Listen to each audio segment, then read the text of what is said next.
السلام عليكم ومرحبا بكم في قناتي كريمة ستوريز. جيتكم بحكاية جديدة من حكايات التراث الجزائري بعنوان مقيدش. بسم الله بديت وعلى النبي صليت، كان يا مكان. وهذه حكاية جاتنا من زمان، جيت نحكي لكم على مقيدش. كان زمان واحد الراجل متزوج ب7 نساء، فاتوا العوام وما رزقهمش ربي بالذرية.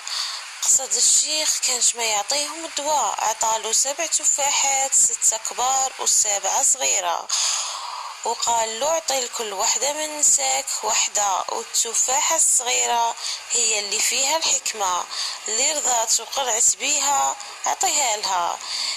ادى الراجل التفاحات ورجع لدارو ودار واش قال له الشيخ، وكل وحده تقول لا ما نديش الصغيره. كي خلصوا التفاحات 6 قعدت التفاحه الصغيره، قالت مرته الصغيره ما عليه انا ندي هذه البركه في القليل. كلاو كامل تفاحاتهم، والصغيرة قسمت تفاحتها على 2، قالت اليوم ناكل نص وغدوة ناكل النص الاخر، غدوة من داك طبطب على بابها عابر سبيل. كيما صابت واش تمدلو مدتلو نص تفاحتها اللي بقات.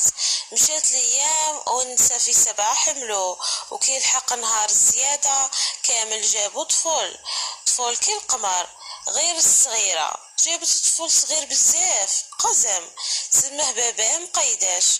فاتت الايام وكبروا الدراري وشرى باباهم لكل واحد عود من غير مقيدش اللي ما كانش يعاملو كيما خاوتو، وكل واحد سرج عودو وركبوا وبداو يتسابقوا. مقيدش غاضات عمره وراح يبكي ليماه ويشكي لها، قاتلو يروحوا للزريبه نتاع خوالو ويدي كبش من التما ويسرجوا ويديروا له حبل الجام ويركبوا ويقول له يا كبش يا كبيش اجري والحقهم.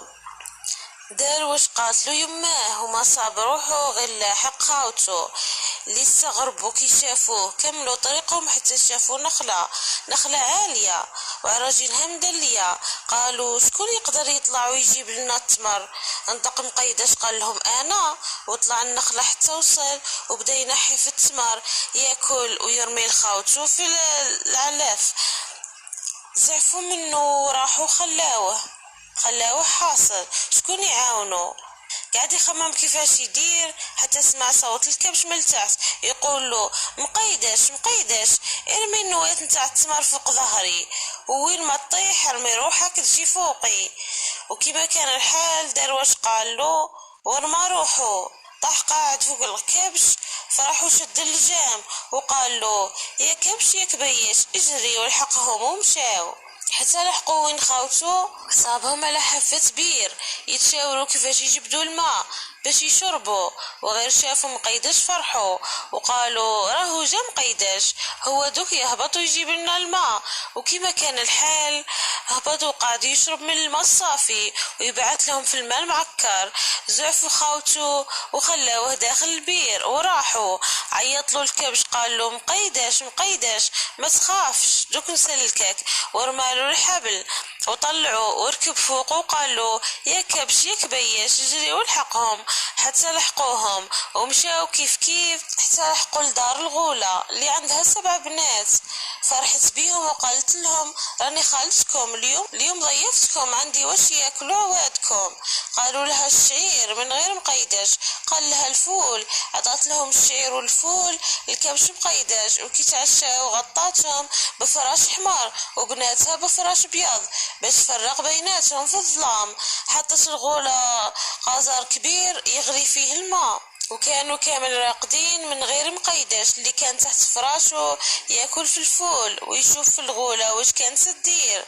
وغير خرجت تجيب الحطب نوض خاوته وخبرهم بكل شيء، وبدلوا الغطاء الأحمر غطى بيه بناتها وهربوا. كي جات غلطت حطت بناتها يطيبوا في القازار من غير وحده اللي سلكت بيها.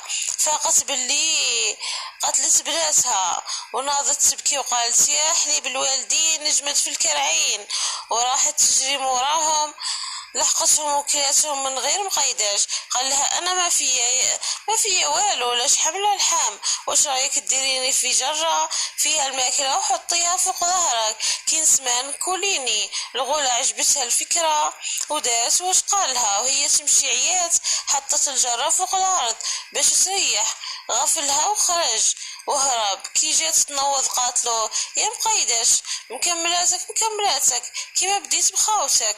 ما جاوبهاش، قالتلو رقدت، ما جاوبهاش، قالتلو وقيل مات.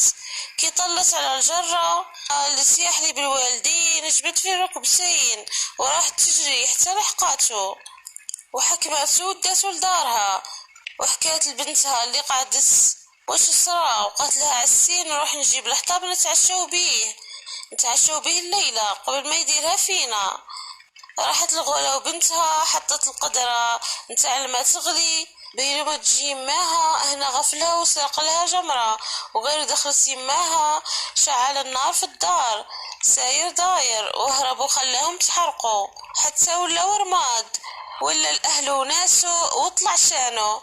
وتصبحوا بخير يا وجوه الخير. وهذه كانت قصتنا لليوم، قصة أو حكاية من الزمن الجميل، حكاية أو قصة تراثية من التراث الجزائري. إذا تبغوا هذا النوع من القصص التراثية سواء الجزائرية أو العالمية، فاكتبوا لي في التعليقات أي نوع تحبوا قصص التراثية أو قصص الرعب أو قصص الواقعية أو قصص التي فيها حكمة وعبرة. وشكرا للمشاهدة، دمتم في رعاية الله وحفظه.